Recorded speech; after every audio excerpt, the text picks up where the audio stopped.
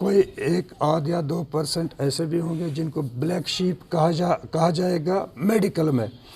تو ڈاکٹر صاحب کا کہنا ہے 98 یا 99% ڈاکٹر صاحب یا ہیلتھ سے ریلیٹڈ جو بھی امپلائیز ہے وہ بہتر طریقے سے کام کر رہے ہیں اور ان کو اپریشیٹ بھی کرنا ہے. تو جاوید صاحب ایک زمانہ ایسا بھی تھا جب یہاں پنڈت برادری کے لوگ تھے، ان میں بھی ڈاکٹرز تھے، بہت اچھے ڈاکٹر، بہت اچھے ڈاکٹر اور ٹیچر. ٹیچر بھی تھے، ڈاکٹرز بھی تھے. مگر میں پرسنلی کہوں گا، ذاتی طور میں نے دیکھا ہے کہ پنڈت برادری کے لوگ جو ڈاکٹر تھے، ایک تو وہ فیس بھی نہیں لے رہے تھے، دوسری دوائی بھی مفت دے رہے تھے. یہ میں نے دیکھا سوپور میں ایسے ڈاکٹر پنڈت برادری کے پریکٹس کر رہے تھے. اچھا، اپنا ڈاکٹر گورو صاحب، ہاں بالکل، اپنا گورو وہ صاحب، تو سائنٹسٹ ہیں.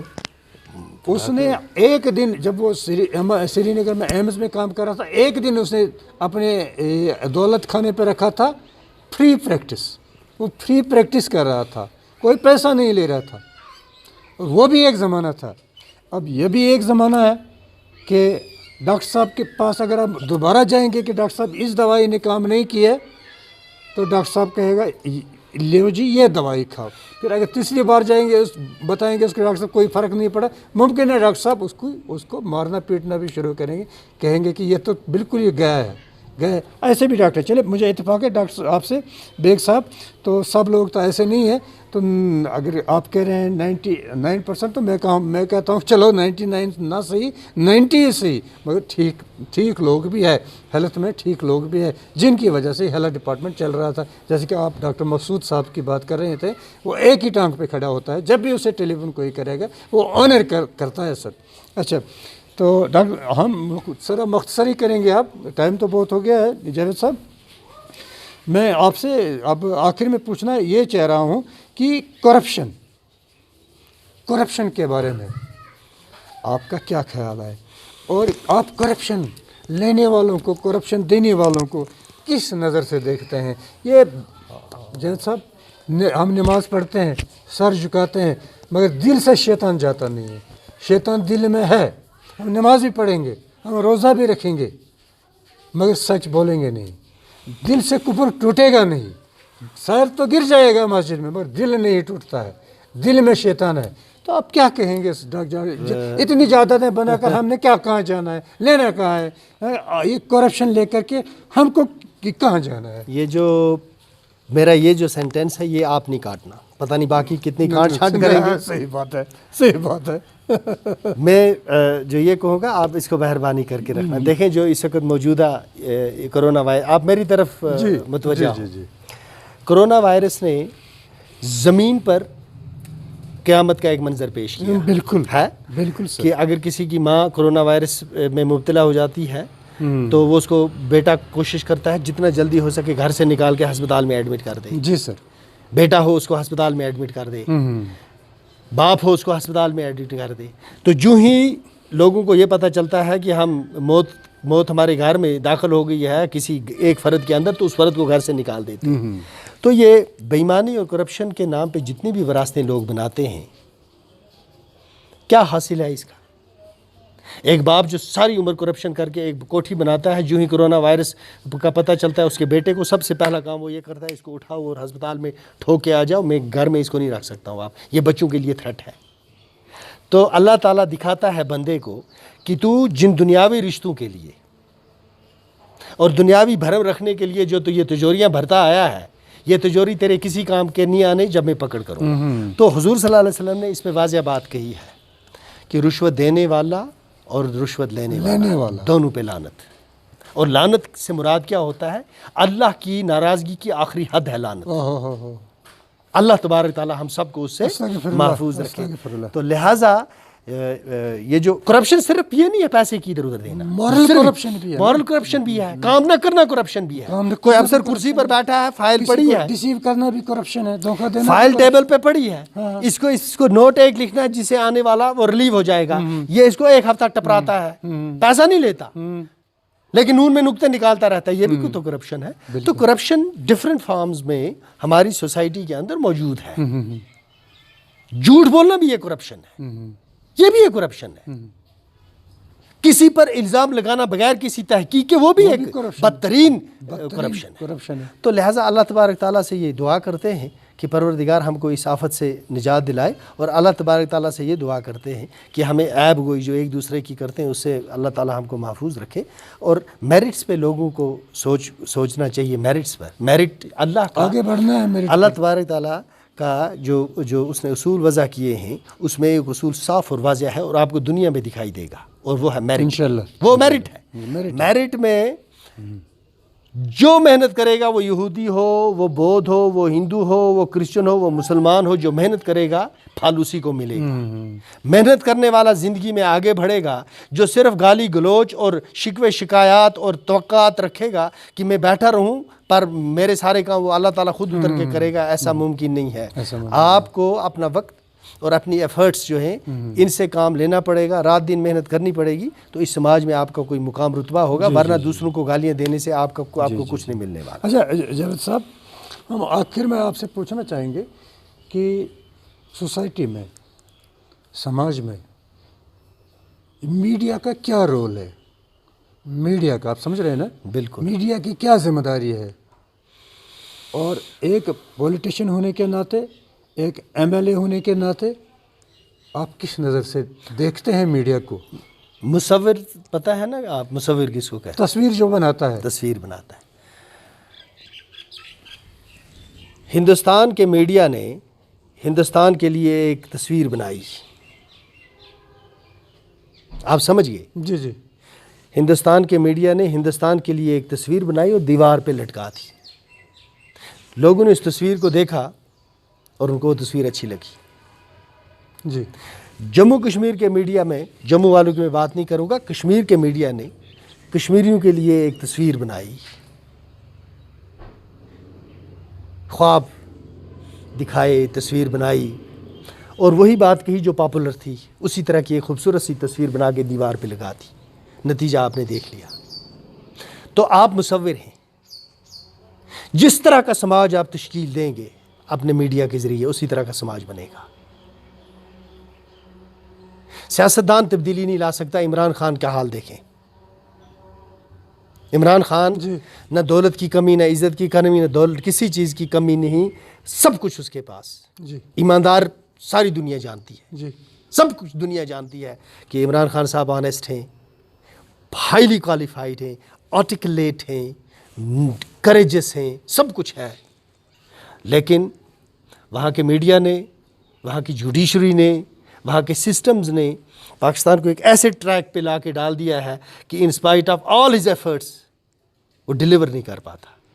کیونکہ جب یہ آپ چٹانوں کے اوپر یہ اپنے دست سے کند کر دیتے ہیں کسی نقشے کو، اس کو مٹانا بہت مشکل ہوتا ہے۔ تو جو میڈیا نے ہمارے ذہنوں پر ایک بائسڈ قسم کا ایک مہر ضبط کر دی ہے، اس کے بعد اگر آپ یہ سمجھتے ہیں کہ اس کو ری مولڈ کیا، ڈوئنگ سم تھنگ، آپ کچھ چیز کر دیں وہ ہو جاتی ہے، لیکن انڈو کرنا اس چیز کو بہت مشکل ہوتا ہے۔ انڈو کرنا بہت مشکل ہوتا ہے۔ ہمارے پاس جو کچھ تھا آئینی طور وہ سب ہمارے پاس تھا، لیکن ہم سب کہتے تھے ایسنوشن کی ہمیں آزادی چاہیے، آزادی چاہیے، سب کچھ تھا ہمارے پاس، آزادی بھی تھی۔ آج ہمارے پاس کچھ نہیں اور سب خاموش ہیں، سب خاموش ہے۔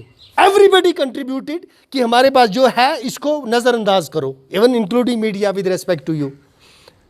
ہر دن آرٹیکلز ہوتے تھے لوگوں کے، ہر دن آرٹیکلز ہوتے تھے، نتیجہ یہ نکلا کہ جب سب کچھ چلا گیا سب خاموش ہو گئے۔ آج کوئی کیوں نہیں کرت کرتا؟ کیا وجہ ہے؟ کیونکہ ایک پکچر وہاں بھی بنی ہے نا، ایک ملکی سطح پر بھی ایک تصویر کند کی ہوئی ہے، وہ بڑی تصویر ہے، آپ کی چھوٹی ہے، آپ کی تصویر اس کی شیڈو میں آ گئی، اس لیے سارے خاموش ہو گئی، ساری زبانیں خاموش ہو گئی۔ تو میرے کہنے کا مطلب صرف اتنا ہے کہ آپ جس طرح کا سماج تشکیل آج دے دیں گے، اس کو بعد میں انڈو کرنے میں صدیاں لگ جائیں گی۔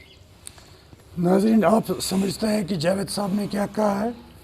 ان کا کیا خیال ہے میڈیا پر، میڈیا کا، ان کا کیا ریگارڈ ہے میڈیا کا، اور انہوں نے جو بات کہی ہے میڈیا کے بارے میں، میڈیا کو سوچنا چاہیے، ایک بار سوچنا چاہیے، دو بار سوچنا چاہیے، اور میڈیا